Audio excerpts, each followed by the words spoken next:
In this video, we will talk about the most used option in the sheet metal toolbox, the base flange on tab. This can be considered similar to the extrude boss and base on the solid toolbox. So, as anything or any of the toolbox uses, we will start with the basic sketch. Now, one thing when you're working with the sheet material, one must keep an eye on this left tree manager. It will give us a lot of insights of how sheet metal manufacturing techniques work. Before creating any of the design, first what we need to do is specify a material. So what we're going to do on the left property manager, select the material and right click on it. From there, we can select this edit material. And now we have the library to select from which material we want to work with. Let's say we will use for throughout the tutorial sets this material, the carbon steel sheet. Once you select this, it will have all the necessary information for you. Okay, just click apply here and then close it. So now whatever you're going to create will be a material called 1023 carbon steel sheet. Okay, so let's start with the sheet metal plane. Okay. Uh, for this example, we will create an L shape bend and then we'll start exploring the tool itself. So let's say we created this L shape where one of the edges is, let's say, 50 millimeters, another, let's say, is 60, something like this. Okay, and we want to create this L shape. As you can see, I haven't created any bending or any filling on this part, because when we select the base flange tool, it will create based on the material properties. To select the base flange or tab option, select the sketch, and as you can see, it has already selected based on the material uh, bending radius, right? For a steel material, the bend allowance is actually 0.38 to 440. We will use, let's use the highest one, so 0.4, and that's all we have here. We have created this base flange. Once done, click OK, and now you have this base flange. If you look into the flatten mode, you will see this is how it will be cut away. Otherwise, the 3D design is something similar to this. The next tool we're going to look into is called the edge flange tool.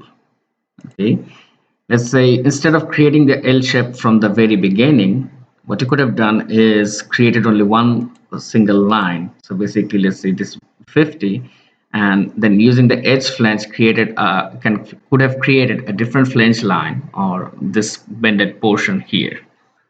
Okay, so let's look into an example. Let's start with again the front plane. Okay, instead of using this portion, let's use another section somewhere around here. Okay, and let's give it 50 millimeter length. Okay, once done, click OK. We have this line, and go to the base flange, select this, and it will create with the parameters given, and click OK. Okay, this looks pretty straightforward. Now what we want to do is select this option called edge flange. The first thing we need to select is this box here on the left, property manager, and then select the edge from where we'll create this bended flange, right? So we want to create it on the right side here. So we're going to select this edge, as you can see.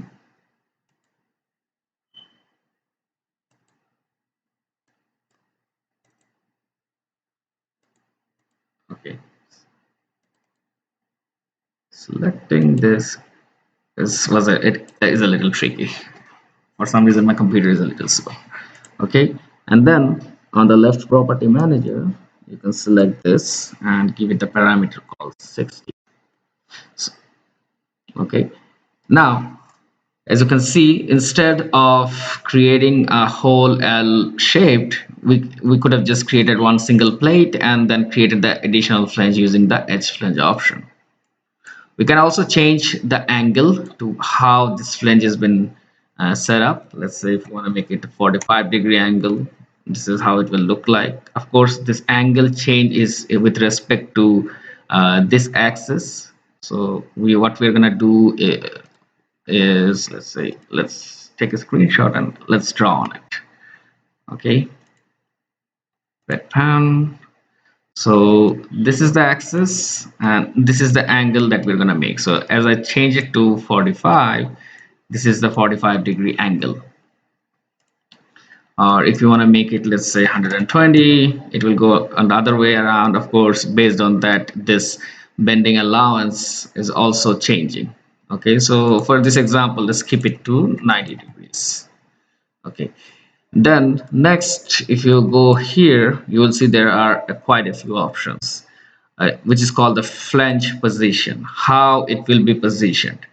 For example, as you can see right now, when I selected this edge is working as the center position. You might not want to do this one. Instead, you want to create, as you can see, this extra amount of material from here till here to be removed and start from right away from this position. So it will look something like this. Just to explain this again, one option will give you this height, another one, selecting that, will give you some additional thickness. So this distance will basically be the same as this thickness here. Okay, so if you look into the SolidWorks flange, you will see the first one is starting the bending position is around in the same axis as this. If you select the other one, it has gone down a little, but it is based on the thickness here. The third one here is called the bend outside. So basically you'll put the whole thing down and you will start the bending process from the selected edge itself. The last one is from bend from a virtual shape, so you can select a virtual shape for this, but the first three are the most used one. For this example, let's use the first one, the material inside. Okay, and once done, you can just click OK and be done with the edge flange. Edge flange also has a beautiful option to change the profile of the design itself. So let's say, for example, and the left property manager, which I mentioned is going to be important. If you click this right side triangle, you will see the profile sketch has been automatically created, which otherwise we would have had to create ourselves. Okay, so if you right click on it, click the edit sketch option, you can now work on this profile design and make changes. For example, let's say we take the line tool and create a shape something similar to, let's say, this, and trim away the additional portions of it. Okay, so now this is the new profile. If you click OK, SolidWorks will update the whole design, and that this is gonna be the new updated profile. Easy, right? Also, if you go into the right click on it, go into the edit feature, you can also set different custom bend allowances and custom relief type. Right now it is set based on the default properties for the material, but you can also set it, like I mentioned, for the steel it is in between 38.38 to 0.4. So let's say for this case, you might want to select the 0.381 and go with it. So you can change it and click OK, and SolidWorks will amend the changes. Again, let's go to the features. In the next video, we'll be talking about this bend allowances a little, because we have 5 different options, which is called the bend table, the K factor, the bend allowance, the bend deduction, and bend calculation. Okay,